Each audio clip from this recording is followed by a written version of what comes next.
Good morning and welcome back to Creating Joy.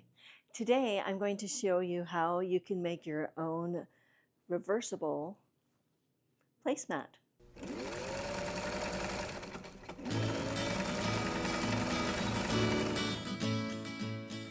So a couple of years ago we moved, and when we moved we had 6 sets of dishes, and we made the decision that we were going to get rid of all of our dishes and just purchase one set of dishes when we arrived at our new location. And I was going to make placemats for seasonal placemats. Instead of having seasonal dishes, I would have seasonal placemats. But I've never gotten around to it. 4 years later, here I am. And so here I am making St. Patrick's Day and Valentine's Day placemats, and I'm going to bring you along today to show you how they're made.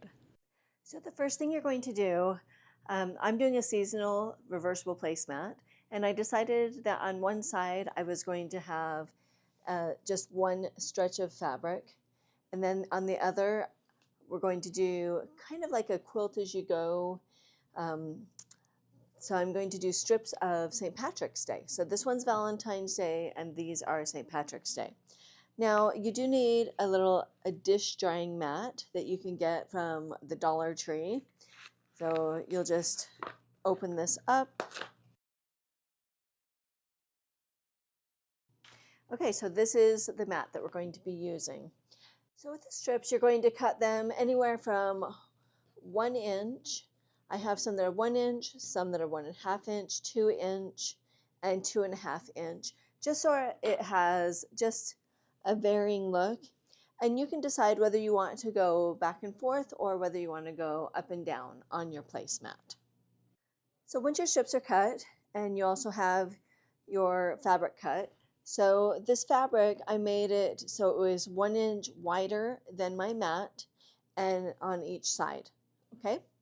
So now we're going to take it and we're going to face it down, and we're going to take the mat and we're going to center it. Now if you want to spray like a basting spray on it to attach it, you can.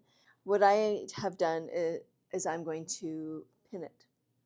Okay, once it's all pinned, you can decide whether you're going to start with with one color or the other for the center. We're going to go ahead and I'm going to face my center, face down, right in the center. And you want about 1 inch on each side left. And then when you sew, you're going to stop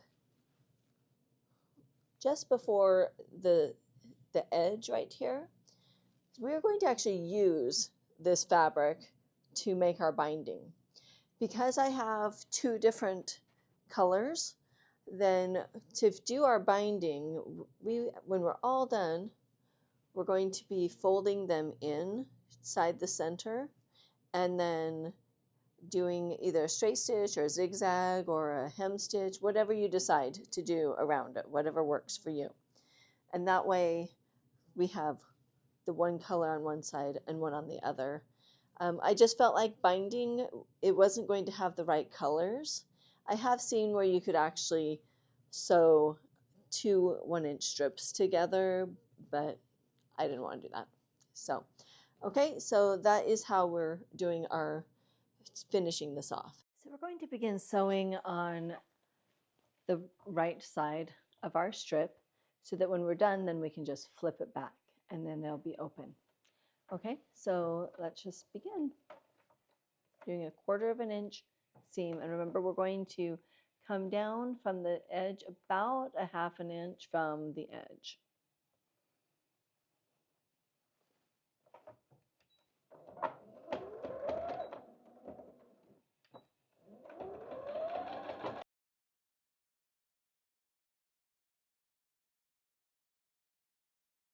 Okay, and so I stopped about, you can see right here that I stopped about 1/2 inch from the edge also. Now when I trim it, remember how I said that I was going to trim it? So it was about, it's going to be big enough so that I can fold it under and wrap it around. Okay, so I'm going to do it about this far. So when we're all done, then I'll be folding it under. Okay, so we're going to push this back. So that's how the first one goes. Now the next one, we're going to get the other color. So whichever color you're going to be doing, you'll get the other color now. And then we're going to do it face down. And so this is the darker green for me is my right side. So then I'm going to do it face down. Now I'm going to pin it.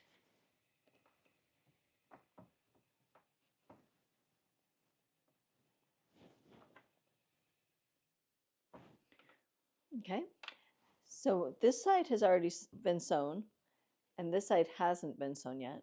So now we're going to sew both of these together onto this mat. Okay, so I'm going to start right up here, and again I'm going to come down. It would be good to look and see, okay, so that's, and I love these bumps because it's like a marker, so I know I'm starting at the top of those little bumps.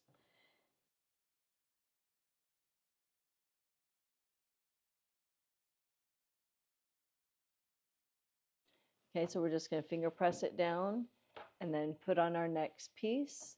We're going to go all the way to this side, and then we'll turn it around, and then we'll go all the way to the other side.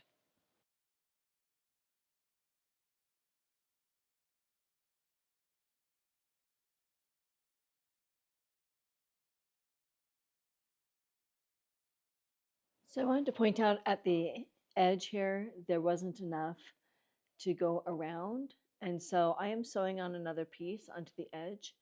But what I am doing is I am starting to sew so that I have enough room to tuck it under.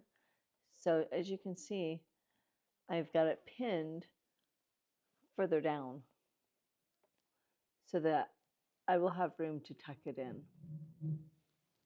Okay, so hopefully that makes sense.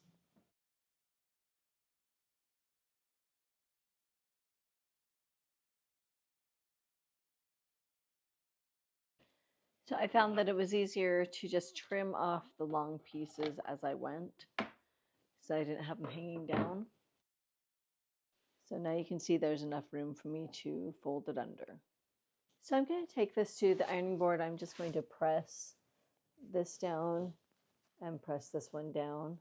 Once we are done sewing all of our strips on, we're going to trim off any of the ends that are left. I'm on the back side, trimming off all the ends. And I'm talking about the strings.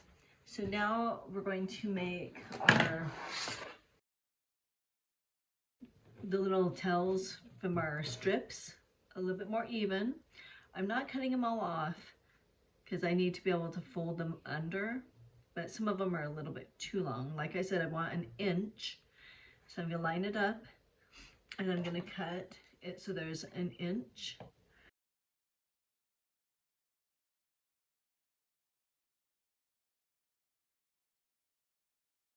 So now we're going to take these little pieces and let's look at the front side. So we've got our sides over here, how they're coming over to the side.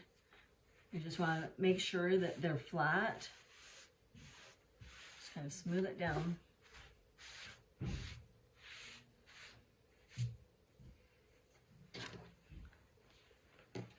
So now we're going to fold them in.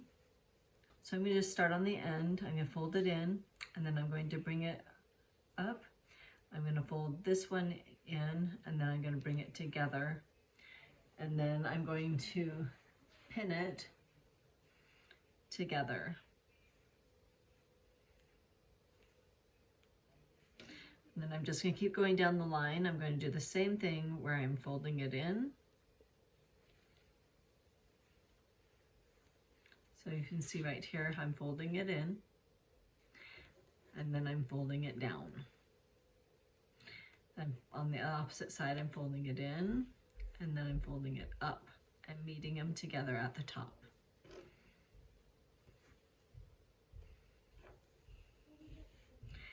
So now I'm just going to continue all the way down. I'm going to do this side, then I'm going to do this side, and then I'm going to do the same for the other sides. So 1, 2, and then 3, 4. And then I'm going to sew all the way around. I'm going to pin it all together first.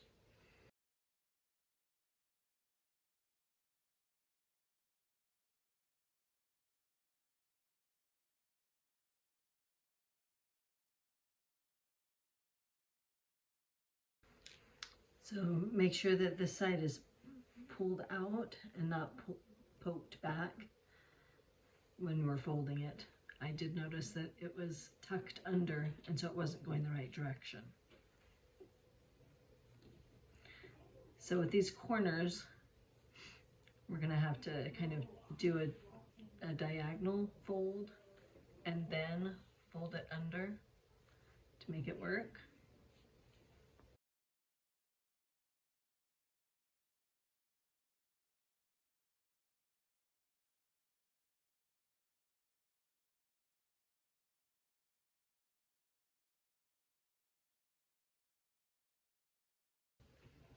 If you need to trim up some of the ends, feel free to trim them up so that it fits better.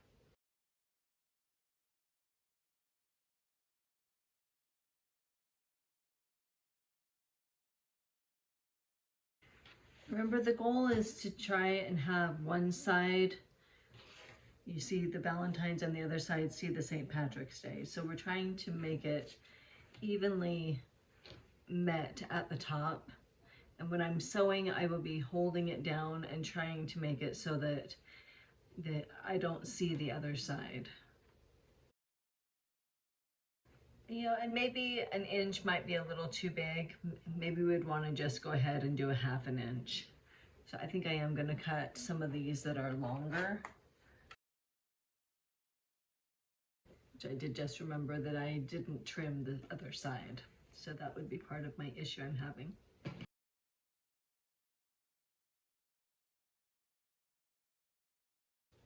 Yes, so it's probably better just to be able to fold it over and then pin it to it.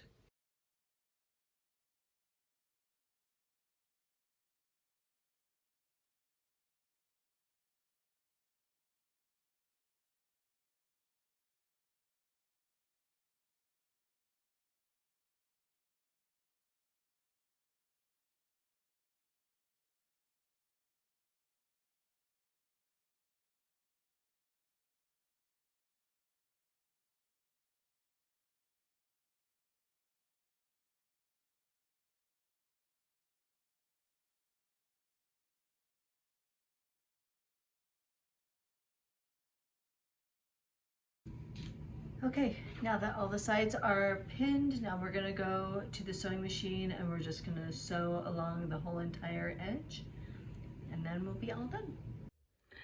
So I've decided I'm gonna go ahead and do the stitch. It's very similar to a serger stitch. So that's what I'm going to do along the edge of my placemat.